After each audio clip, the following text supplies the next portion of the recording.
Lorsqu'on regarde bien la Déclaration des droits de l'homme et du citoyen, article 1er, les hommes naissent et demeurent libres et égaux en droit. C'est la naissance qui donne des droits, c'est donc l'expression de la vie qui donne des droits dès 1789.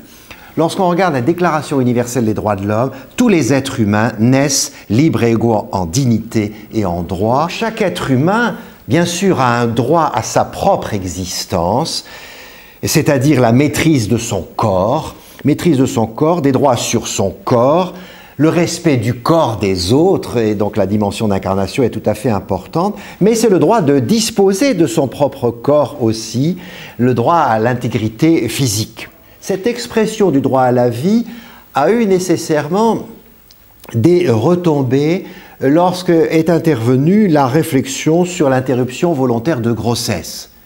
Et lorsque les questionnements est intervenu en France notamment en 1975 sur l'interruption volontaire de grossesse, l'avortement était réprimé sur le plan pénal auparavant. À partir de 1975, l'interruption de grossesse peut être volontaire et par conséquent, cela ouvre de nouvelles perspectives à la femme de décider librement de procréer ou de décider librement de mettre un terme au processus de procréation.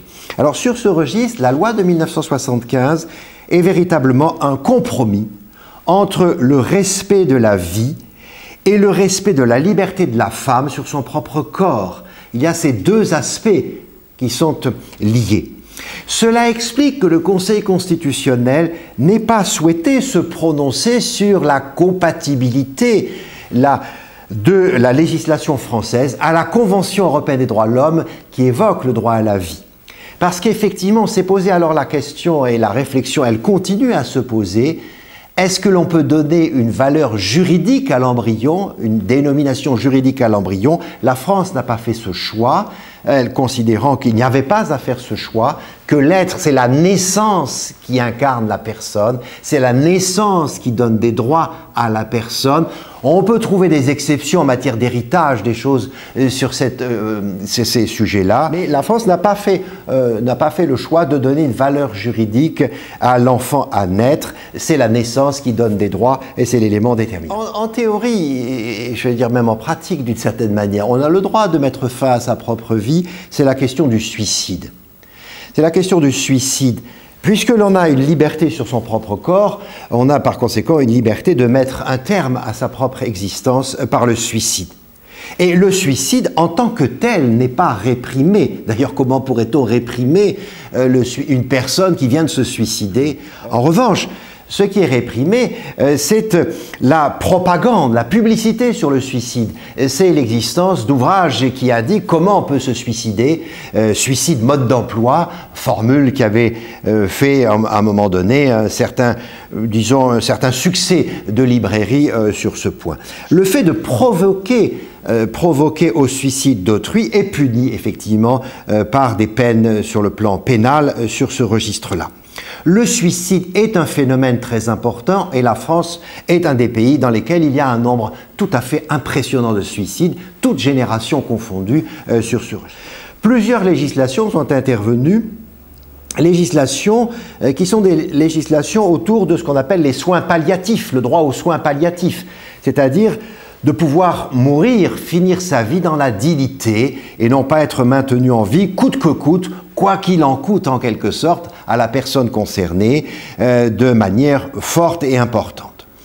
Incontestablement, les législations de 2002, 2005 sur ces sujets ont amené des progrès dans ce domaine. Certains ont même dit qu'il y avait une forme d'euthanasie passive qui était d'une certaine manière acceptée, les soins palliatifs pouvant progressivement amener la personne à décéder. Est-ce qu'il faut aller plus loin encore? Le président Hollande, lors de la campagne présidentielle, avait indiqué qu'il souhaitait aller vers une assistance médicalisée pour terminer sa vie dans la dignité. C'est-à-dire qu'on aille au-delà des seuls soins palliatifs. Et certains disant qu'il faut aller vers l'interruption volontaire de vieillesse, comme il y avait l'interruption volontaire de grossesse, qu'on passe à l'interruption volontaire de vieillesse. Et cela pose là d'autres interrogations, d'autres différents dilemmes, même sur ce point, puisque les médecins ont l'obligation d'assister les personnes jusqu'à la fin et qu'il serait contraire à la médecine d'organiser l'euthanasie active cette fois-ci. Il y a là toute une série de structures qui se sont prononcées, que ce soit la Commission consultative nationale des droits de l'homme, que ce soit l'Ordre des médecins en la matière. Ce qui globalement sort de ces réflexions, c'est d'aller plutôt vers des soins palliatifs mieux organisés, mieux structurés, mais pas véritablement vers l'interruption volontaire de vieillesse. L'affaire Lambert, c'est l'application de la loi Leonetti sur la question de la fin de vie. En effet, dans un CHU, la décision a été prise de procéder à l'interruption de l'alimentation et de l'hydratation, justement pour éviter un acharnement thérapeutique de la personne. Mais cela a entraîné, compte tenu de la division de la famille, des procès successifs, tribunal administratif d'un côté, de Châlons-sur-Champagne, Conseil d'État, et qui s'est prononcé aussi en la matière, et Conseil d'État qui s'est d'abord prononcé sur la question du référé-liberté. Est-ce qu'on peut stopper, en quelque sorte, le processus qui lui-même voulait stopper l'acharnement thérapeutique? Le Conseil d'État s'est prononcé dans ce sens et a considéré qu'il fallait avoir l'assentiment d'un certain nombre de personnes, l'Académie nationale de médecine, le Comité consultatif national d'éthique, le Conseil de l'Ordre des médecins, et y compris M. Leonetti se prononçant en la matière. Et le Conseil d'État s'est prononcé une deuxième fois, cette fois-ci sur le fond, en 2014, et à l'occasion de cet arrêt, le Conseil d'État a fait une sorte, comme le dit mon collègue Didier Truchet, une sorte de mode d'emploi de la loi Leonetti, en considérant qu'il fallait éviter l'obstination déraisonnable, qu'il y ait des positions inutiles, disproportionnées de maintien de la vie dans cette situation. La famille se divisant sur ce monsieur Lambert, la famille est entraînant la saisine de la Cour européenne des droits de l'homme, Cour européenne des droits de l'homme qui a immédiatement demandé au gouvernement français de suspendre la suspension de l'arrêt de traitement. J'espère que je suis clair en la matière, avant de se prononcer sur le fond. C'est vrai que cette affaire, compte tenu de la division de la famille, pose la question, est-ce que la loi sur justement les soins palliatifs est suffisante?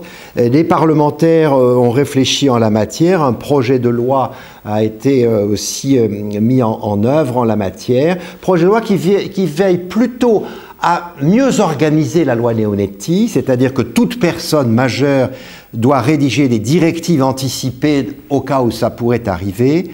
Toute personne a droit à une fin de vie digne et apaisée. Par conséquent, les moyens pour aboutir à cette fin de vie digne et apaisée aussi peuvent intervenir. Et par conséquent, la mise en place d'un traitement spécifique à visée sédative et antalgique en la matière. Il s'agissait de recréer en quelque sorte une fin de vie digne dans ce domaine, sans pour autant l'organisation de l'euthanasie strictement active.